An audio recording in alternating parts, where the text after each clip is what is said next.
നിങ്ങൾക്ക് വേണ്ടിയാണ് കേട്ടോ വീഡിയോ. ബാലൻസ് പറഞ്ഞ ചോറ് കൊണ്ട് 5 മിനിറ്റ് കൊണ്ട് ഒരു അടിപൊളി സാധനം. അതിനായിട്ട് നമുക്കൊരു പാൻ ചൂടാക്കി അതിനകത്ത് നെയ്യ് ഒഴിച്ചിട്ട് കുറച്ച് സവാള ഫ്രൈ ചെയ്തെടുക്കാം.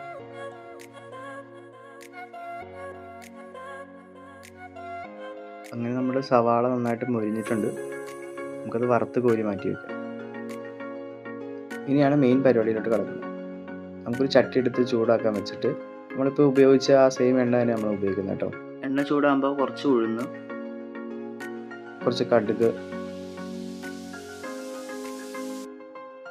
നമ്മൾ ഉണ്ടാക്കുന്നത് തമിഴ്നാട് സ്റ്റൈൽ ഫുഡാട്ടോ. കുറച്ച് ഉലുവയും കൂടെ ഇട്ട് കൊടുക്കാം. അപ്പോൾ അത് ഒന്ന് മൂപ്പായി വരുമ്പോഴത്തേക്ക് നമുക്ക് കുറച്ച് വറ്റൽമുളകും കൂടി ഇടാം. ജസ്റ്റ് ഒന്ന് മൂപ്പിച്ചെടുക്കണം. ഇനി അതിലേക്ക് കുറച്ച് കറിവേപ്പിലയും പച്ചമുളകും ഇട്ട് കൊടുക്കാം.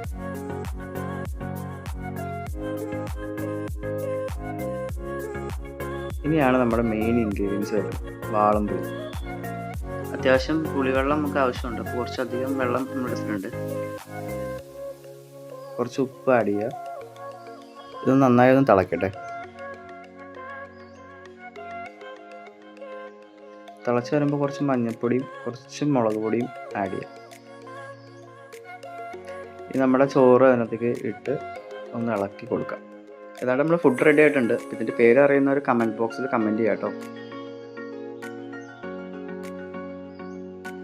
മല്ലിയില ഉണ്ടെങ്കിൽ മല്ലിയിലയും കൂടി ആഡ് ചെയ്യാം. നമ്മുടെ അടുത്ത് മല്ലിയില ഉണ്ടായിരുന്നില്ല. ഇതിൻ്റെ കൂടെ നമുക്ക് ഒരു അച്ചാറും ഒരു പപ്പടം ഉണ്ടെങ്കിലോ അടിപൊളിയാണ്. എല്ലാവരും ഒന്ന് ട്രൈ ചെയ്ത് നോക്കുക കേട്ടോ. സിമ്പിളാണ്, പെട്ടെന്ന് പരിപാടിയും തീരും. അങ്ങനെ നമ്മുടെ ഫുഡ് റെഡി ആയിട്ടുണ്ട്. ഈ ഫൈനലിൽ കുറച്ച് ഡെക്കറേഷനാണ്. അപ്പോൾ നമ്മൾ വറുത്ത് കോരി വെച്ച് സവാള അതിനകത്തേക്ക് ആഡ് ചെയ്യാം.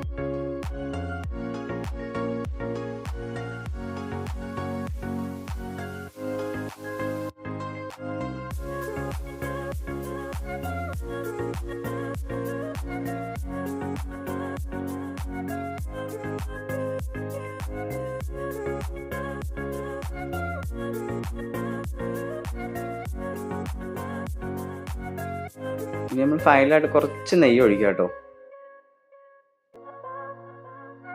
നെയ്യും കൂടെ ആഡ് ചെയ്തപ്പോൾ ഉണ്ടോ ഒരു രക്ഷയില്ല കേട്ടോ. ഞാനിതിൻ്റെ കൂടെ മുട്ടക്കറിയും പപ്പടം ആട്ടോ എടുത്ത്.